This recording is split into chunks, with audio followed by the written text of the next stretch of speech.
What's going on, everyone? It's Bales, and welcome back to another AFL Fantasy Team Review post round 12.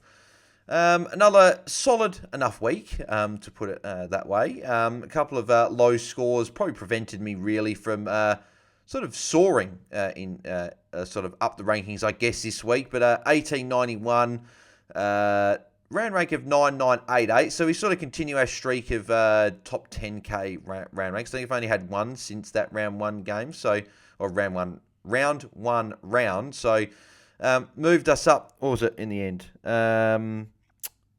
39 spots. 39 spots in. So look, we moved in the right direction. So that's a positive. I guess obviously the negative being is that I'm looking at the gap again between me and the top 100 coaches. So I lost 15 points on the top 100 score. Top 100 was 1906 this week. So now the gap's 190 points for me and a hat. So I'm definitely still within reach. 190 points could be caught up with a really big week. It's just, I've said it obviously a couple of weeks. And again, I know I'm having a good year. I know that for a fact. I'm just speaking just in terms of my own team. If people sort of saying, oh, you're going well, why are you complaining? I'm sort of just speaking in terms of my own team and what I'm sort of feeling, right? Is that I started the year, round one, I was 228 points behind, then 216, 205, 19, and this is talking about top 100. So yeah, 228, 216, 205, 195, out to 239, back to 189, 173, out to 230, back to 181, out to 229, back to 175, and now 190. So it's been, we gain ground, lose ground, might lose a lot of ground, gain that back. We're sort of stuck in the mud, if that makes sense. We've gained 30 points since round one, the top 100. I'm just not having that week to really push me. Like, I don't think I've had a top. If I just double check this, I don't think I've actually had a top. Have I had one top 1,000 week for the season? Maybe I haven't had a top 500 week, if that. So. Nearly 40k, 3316, 3833, 4113, 6194, 4543, 8076. 15, about just inside 15k was round 8. 1047 was round 9.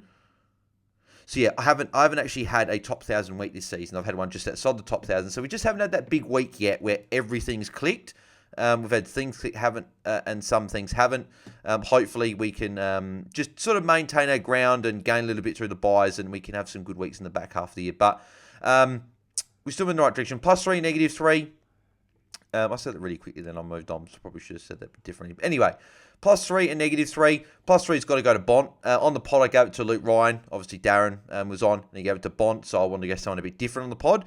But I gave it to Bont. I would give it to Bont, 159.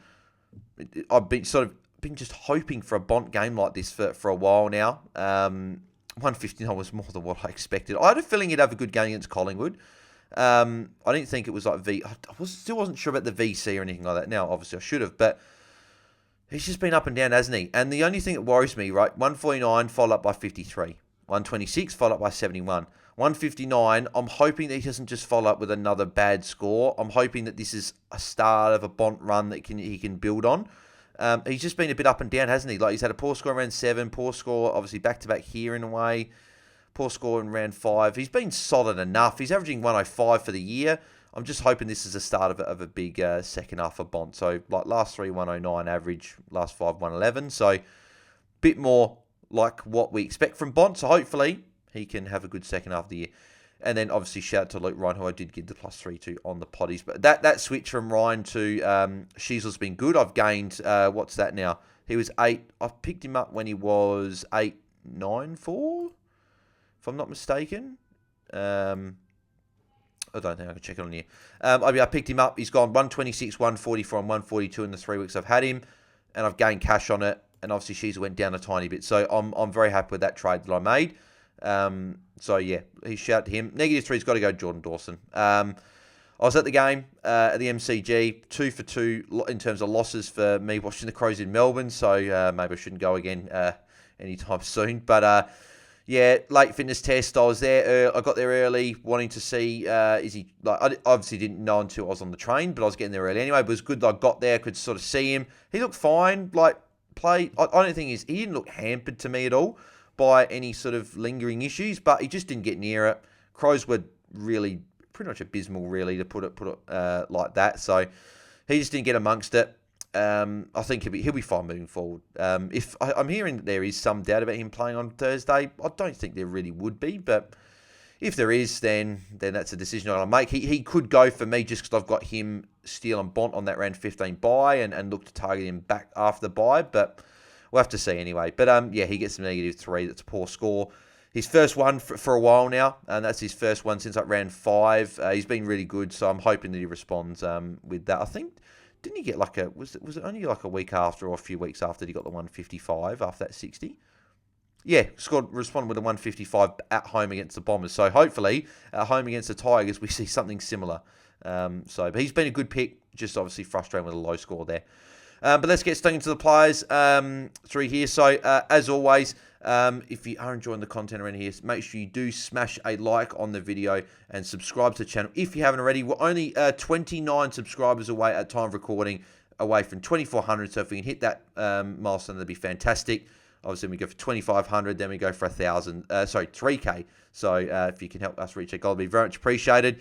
Yeah, so in terms of like, obviously, I like setting a goal now for you guys watching. Last week we had 98 and the goal was 100. So we didn't quite hit it. So the goal again, can we get 100 on this video to pass that mark? That'd be very much appreciated if we can hit that goal.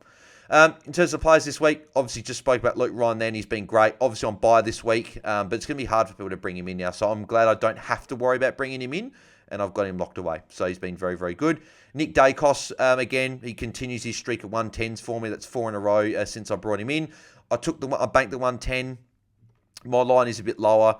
I do like banking anything over 110. And this week did show sort of why. So the options I really heavily considered for captaincy this week and VC was Dawson. Luckily, I didn't take that on. Sarong would have lost 4 points. Steele would have lost 14. Marshall, who was going to be my captain, lost 14 points. I could have gone Gawn, but he was probably down in terms. I would have probably gone Marshall over him, and Steele, it was a flip of the coin.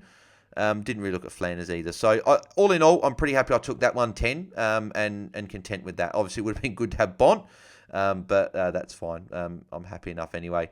Nick Martin, 97. Played well for most of the game. Had a quite last quarter, I think. Any patches where he didn't score a lot, but still got the job done enough in the end with a 97.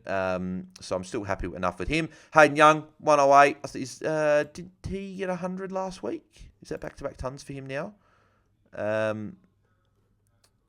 No, 94. So he's sort of gone, last 5 weeks, he's gone ton, under. And so hopefully he can go back-to-back, he go ton post the bye. But 108, good performance, 26 disposals, got the job done and was pretty good. So happy with Young ticking the scores over again. Bonner, he's been a great pick. So I don't sort of want to shine away from that. But last few weeks have been very disappointing. That's now back-to-back, 60s, is it?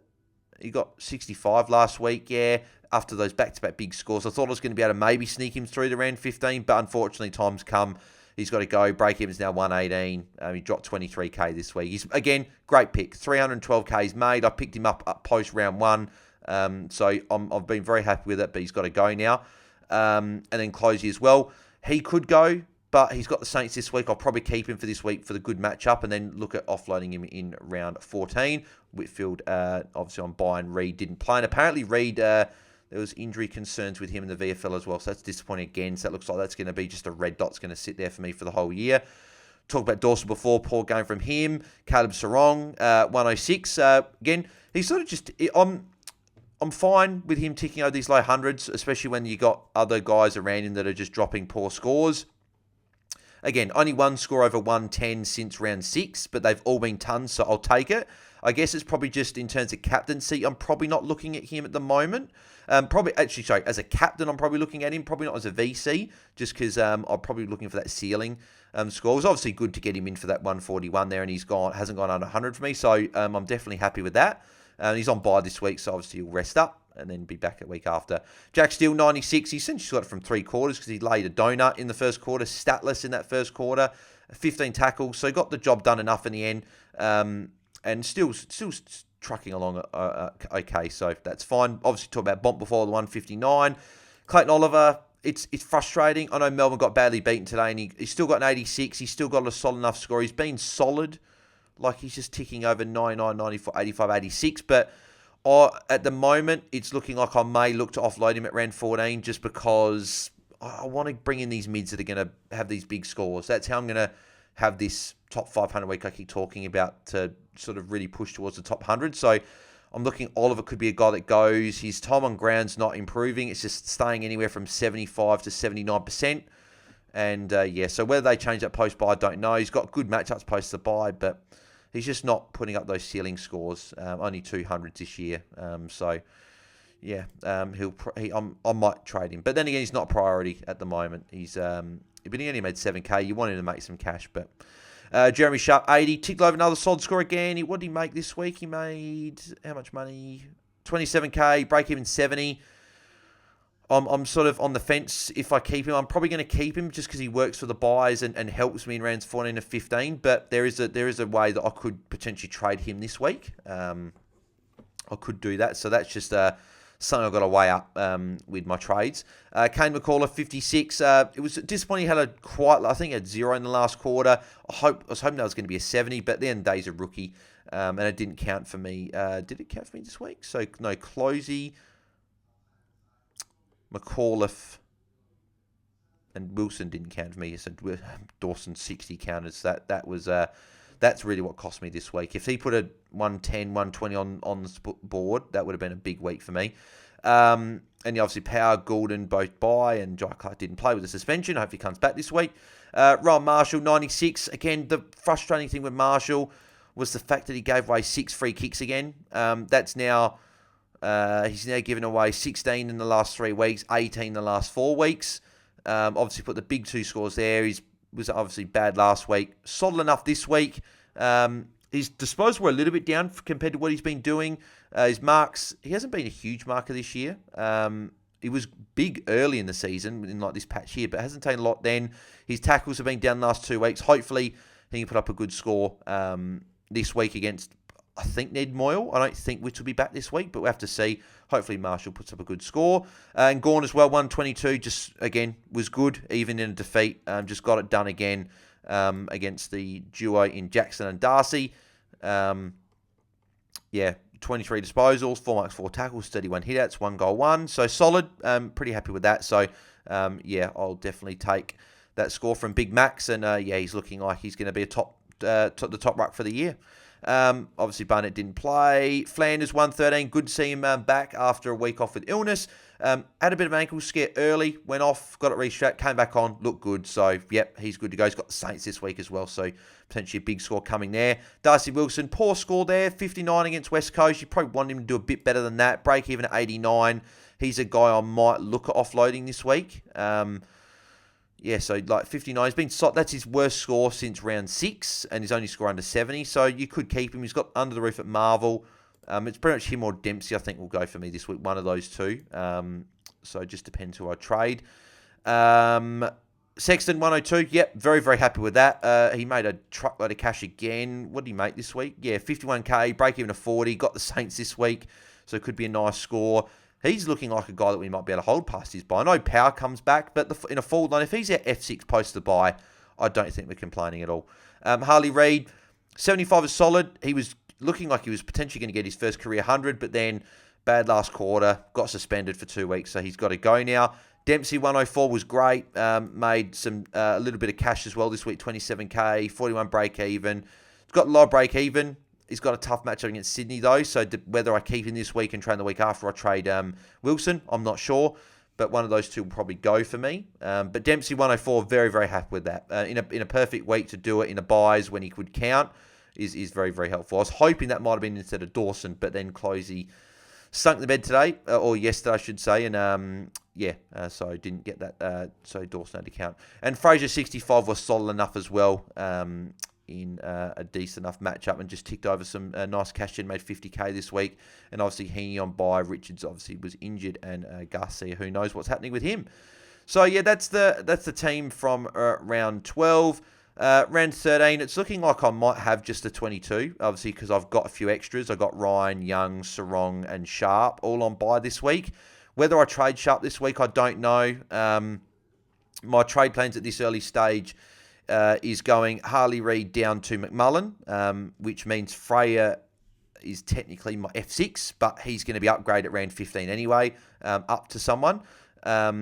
Then I've been looking at going Darcy Wilson up to Zorko, and Bonner essentially sideways to Zach Fisher. So getting Zorko in, I want to lock him in, because that means I've got, like, my goal was get Marshall, Ryan, and Zorko sort of in and around the buys. Obviously got Ryan just before the buys. I've already got Marshall last week, and then Zorko this week. So then I can start focusing on sort of filling out the rest of the team.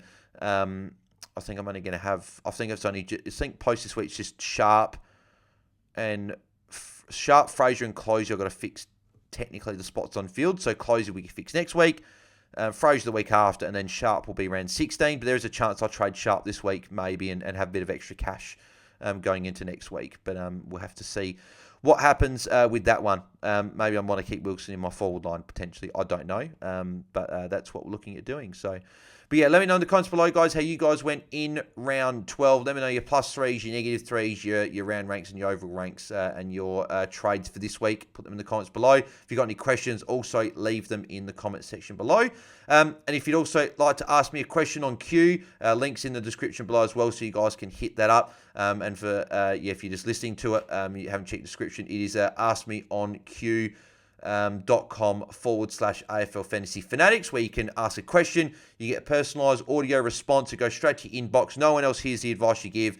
Really good for team dependent stuff. I can sort of look at your whole team, answer all your questions you have, and it's really good around this buy time as well, because a lot of these trades are team dependent. Small fee is there for to ask a question, but it helps support the channel out, and also gives it back to you by answering your question, which hopefully is a win-win in there. So yeah, if you guys like to get around that, then make sure you do. If not, that is all good. You can leave your questions below as well. So yeah, make sure you leave a like as well. 100 likes on the video if we're going to hit that. That'd be fantastic. And make sure you do subscribe to the channel so we can hit 2,400 and keep kicking on from there. So I'll be live tomorrow night as always for the Q&A tomorrow night. So again, you can answer your questions there as well. So yeah, make sure you guys tune to that at 9 p.m. Eastern, 7 p.m. Perth time as well. So we'll be live doing that then. So thanks, guys. Happy rage trading, and I'll chat to you guys on the live Q&A. So thanks, guys. I'm out. Cheers.